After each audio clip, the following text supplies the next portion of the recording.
व्यक्ती आहेत की अडचणीच्या काळात पहिल्यांदा आठवण येणारे व्यक्ती म्हणजे भैयासाहेब. मग ते विरोधक जरी असले तर त्यांनासुद्धा पहिल्यांदा अडचणीच्या काळात आठवण येते ती भैयासाहेबांच्या आधी येते.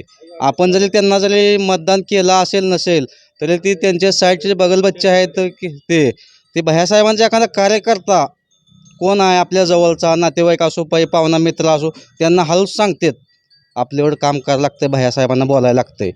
कारण त्यांनी कधी जवळून पाहिलं नाही त्यांना, पण ते भैयासाहेब अशी व्यक्ती आहेत की एकदम चांगली व्यक्ती आहेत. त्यांनीसुद्धा त्यांच्या संपर्कात यावं होतं, जवळ यावं होतं आणि त्यांना मतदान करावं होतं. आम्हीसुद्धा मतदानाच्या रूपानं आशीर्वाद देणार आहे आणि गावातून त्यांना 2000पेक्षा जास्त लीड 100% मिळणार. आणि गावाचा विकास जर करायचा असेल तर भैयासाहेबच पाहिजे, त्याशिवाय विकास होणं अशक्य आहे. लाईटीचं असू द्या कशाचं असू द्या भैयासाहेबाला फोन केलं तर 5 मिनिटात काम होतंय.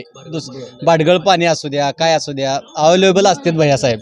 त्यासाठी भैयासाहेबांमागं लोक खंबीरपणे उभा आहेत काशीगावची जनता. माझं नाव विजय सीताराम भुसे, मी काशीगावचा रहिवासी आहे.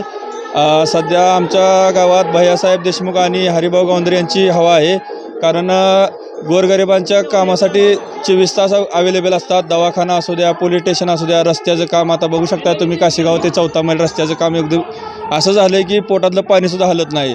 आणि समजा जर काय दवाखान्यात जर अडचण आली आहे, जर फोन केला तरी कधीही फोन करा अर्ध्या रातचं तरी आम्हाला मदत मिळते त्यांची. आणि स्टेशनचं काय अडचण आली तरी 24 तास इथं हजर असतील आमच्यासाठी.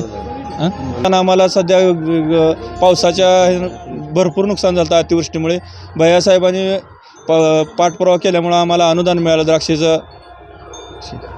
विरोधी पक्षाने आमची कुठलीही दखल घेतली नसती तरी पण भैयासाहेबांनी आम्हाला अनुदान वगैरे सगळं मिळालं आम्हाला टायमिंगला.